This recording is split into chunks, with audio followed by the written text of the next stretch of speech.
आप सभी को कजरी तीज की हार्दिक शुभकामनाएं।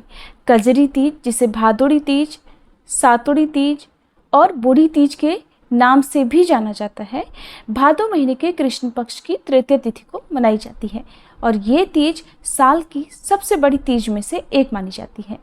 आज के दिन निमड़ी माता की कथा, कजरी तीज की कथा और लपसी तपसी की कथा सुने बिना व्रत कथा अधूरी मानी जाती है। तो आज की एक वीडियो में ही आप ये सारी तीनों कथाएं सुनने वाले हैं। अगर आपको वीडियो अच्छी लगे तो लाइक जरूर कीजिएगा। कजरी तीज की पहली पौराणिक कथा। एक साहूकार था, उसके 7 बेटे थे। सातोड़ी तीज के दिन उसकी बड़ी बहू नीम के पेड़ की पूजा कर रही होती है, तभी उसका पति मर जाता है। कुछ समय बाद उसके दूसरे बेटे की शादी होती है। उसकी बहू भी सातोड़ी तीज के नीम के पेड़ की पूजा कर रही होती है, तभी उसका भी पति मर जाता है। इस तरह उस साहूकार के 6 बेटे मर जाते हैं। फिर 7वें बेटे की शादी होती है और सातोड़ी तीज के दिन उसकी पत्नी अपनी सास से कहती है कि वह आज नीम के पेड़ की जगह उसकी टहनी तोड़कर उसकी पूजा करेगी। तब वह पूजा कर ही रही होती है कि साहूकार के सभी 6 बेटे अचानक वापस आ जाते हैं, लेकिन वे किसी को दिखते नहीं हैं। तब वह अपनी सभी जेठानियों को बुलाकर कहती है कि नीम के पेड़ की पूजा करो और पिंडा को काटो। तब वे सब बोलती हैं कि वे पूजा कैसे कर सकती हैं जबकि उनके पति यहाँ है नहीं। तब छोटी बहू बताती है कि उन सब के पति जिंदा हैं। तब वे प्रसन्न होती हैं और नीम की टहनी की पूजा अपने पति के साथ मिलकर करती हैं। इसके बाद से सब जगह बात फैल गई कि इस तीज पर नीम के पेड़ की नहीं बल्कि उसकी टहनी की पूजा करनी चाहिए। कजरी तीज की दूसरी पौराणिक कथा। एक किसान के 4 बेटे और बहुएं थीं। उनमें से 3 बहुएं बहुत संपन्न परिवार से थीं, लेकिन सबसे छोटी वाली गरीब थी और उसके मायके में कोई था भी नहीं। तीज का त्योहार आया और परंपरा के अनुसार तीनों बड़ी बहुओं के मायके से सत्तू आया, लेकिन छोटी बहू के यहाँ से कुछ नहीं आया। तब वह इससे उदास हो गई और अपने पति के पास गई। पति ने उससे उदासी का कारण पूछा। उसने सब बताया और पति को सत्तू लेने के लिए कहा। उसका पति पूरा दिन भटकता रहा, लेकिन उसे कहीं सफलता नहीं मिली। वह शाम को थक हार के घर आ गया। उसकी पत्नी को जब ये पता चला कि उसका पति कुछ नहीं लाया, तब वह बहुत उदास हुई। अपनी पत्नी का उदास चेहरा देखकर चौथा बेटा रात भर सो नहीं सका।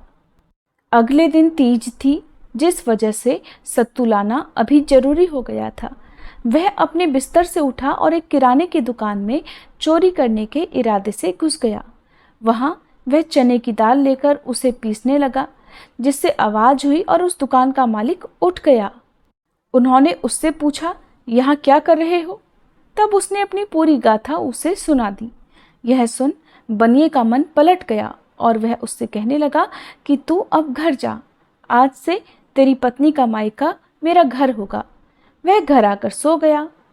अगले दिन सुबह सुबह ही बनिए ने अपने नौकर के हाथ 4 तरह के सत्तू, श्रृंगार और पूजा का सामान भेजा। ये देख छोटी बहू बहुत खुश हो गई। उसकी सब जेठानी उससे पूछने लगी कि उसे ये सब किसने भेजा। तब उसने बताया कि उसके धर्म पिता ने ये भिजवाया है। इस तरह भगवान ने उसकी सुनी और पूजा पूरी करवाई। कजरी तीज की तीसरी पौराणिक कथा। नीमड़ी माता की कहानी। एक शहर में एक सेठ सेठानी रहते थे। वह बहुत धनवान थे, लेकिन उनके पुत्र नहीं था। सेठानी ने भादों की बड़ी तीज अर्थात सातोड़ी तीज का व्रत करके कहा, हे निमड़ी माता, मेरे बेटा हो जाएगा तो मैं आपको 1.25 मन का सातू चढ़ाऊंगी। माता की कृपा से सेठानी को 9वें महीने लड़का हो गया। सेठानी ने सातू नहीं चढ़ाया। समय के साथ सेठानी को 7 बेटे हो गए, लेकिन सेठानी सातू चढ़ाना भूल गई। पहले बेटे का विवाह हो गया। सुहाग रात के दिन सोया तो आधी रात को सांप ने आकर डस लिया और उसकी मृत्यु हो गई। इसी तरह उसके 6 बेटों की विवाह के बाद मृत्यु हो गई। 7वें बेटे की सगाई आने लगी। सेठ सेठानी मना करने लगे, तो गांव वालों के बहुत कहने और समझाने पर सेठ सेठानी बेटे की शादी के लिए तैयार हो गए। तब सेठानी ने कहा, गांव वाले नहीं मानते हैं तो इसकी सगाई दूर देश में करना। सेठ जी सगाई करने के लिए घर से चले और बहुत दूर एक गांव आए। वहां 4-5 लड़कियां खेल रही थीं, जो मिट्टी का घर बनाकर तोड़ रही थी। उनमें से एक लड़की ने कहा, मैं अपना घर नहीं तोड़ूंगी। सेठ जी को वह लड़की समझदार लगी। खेलकर जब लड़की वापस अपने घर जाने लगी तो सेठ जी भी पीछे पीछे उसके घर चले गए। सेठ जी ने लड़की के माता पिता से बात करके अपने लड़के की सगाई और विवाह की बात पक्की कर दी। घर आकर विवाह की तैयारी करके बेटे की बारात लेकर गया और बेटे की शादी संपन्न करवा दी। इस तरह 7वें बेटे की शादी हो गई। बारात विदा हुई। लंबा सफ़र होने के कारण लड़की की माँ ने लड़की से कहा कि मैं यह सातु व सीख डाल रही हूँ, रास्ते में कहीं पर शाम को निमड़ी माता की पूजा करना, निमड़ी माता की कहानी सुनना, सातु पास लेना व कल्पना निकालकर सासू जी को दे देना। बारात धूमधाम से निकली। रास्ते में बड़ी तीज का दिन आया। ससुर जी ने बहू को खाने को कहा। बहू बोली, आज मेरे तीज का उपवास है, शाम को निमड़ी माता का पूजन करके निमड़ी माता की कहानी सुनकर ही भोजन करूंगी। एक कुएं के पास निमड़ी नजर आई तो सेठ जी ने गाड़ी रोक दी। बहू निमड़ी माता की पूजा करने लगी तो निमड़ी माता पीछे हट गई। बहू ने पूछा, हे माता, आप पीछे क्यों हट रही हो? इस पर माता ने कहा, तेरी सास ने कहा था पहला पुत्र होने पर सातु चढ़ाऊंगी, और 7 बेटे होने के बाद, उनकी शादी हो जाने के बाद भी अभी तक सातु नहीं चढ़ाया, वो भूल चुकी है। बहू बोली, हमारे परिवार की भूल को क्षमा कीजिए, सातु मैं चढ़ाऊंगी। कृपया मेरे सारे जेठ को वापस कर दो और मुझे पूजन करने दो।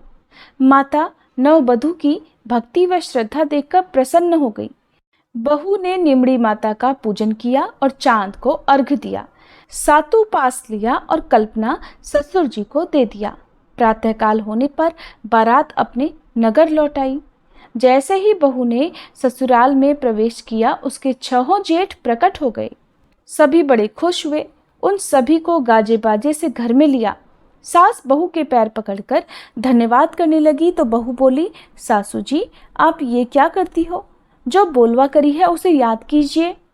सासू बोली, मुझे तो याद नहीं, तू ही बता दे। बहू बोली, आपने नीमड़ी माता के सातु चढ़ाने का बोला था, सो पूरा नहीं किया। तब सासू को याद आई। 12 महीने बाद जब कजली तीज आई, सभी ने मिलकर 7.25 मन का सातु तीज माता को चढ़ाया। श्रद्धा और भक्तिभाव से गाजे बाजे के साथ निमड़ी माता की पूजा की, बोलवा पूरी करी। हे भगवान, उनके आनंद हुआ वैसा सबको होवे। खोटी की खरी, अधूरी की पूरी। बोलो निमड़ी माता की जय। अब सुनिए लपसी तपसी की कहानी।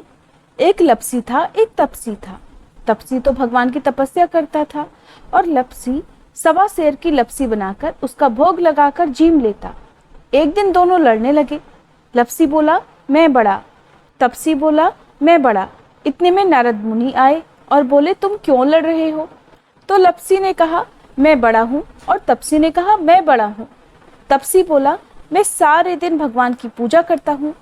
ये सुनकर नारद जी ने कहा, मैं तुम्हारा फैसला कल कर दूंगा।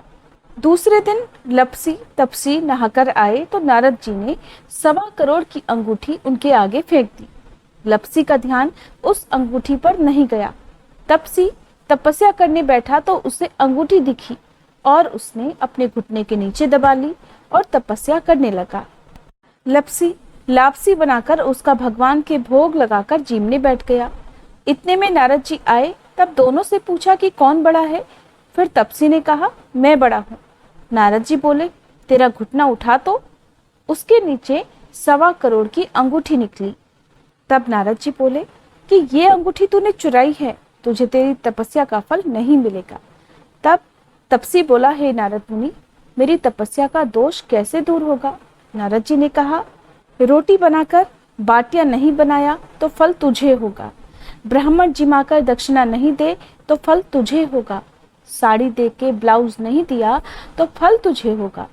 दिया से दिया जलावे तो फल तुझे मिलेगा। सब व्रत त्योहार की कहानी सुनने के बाद तेरी कहानी नहीं सुने तो फल तुझे होगा।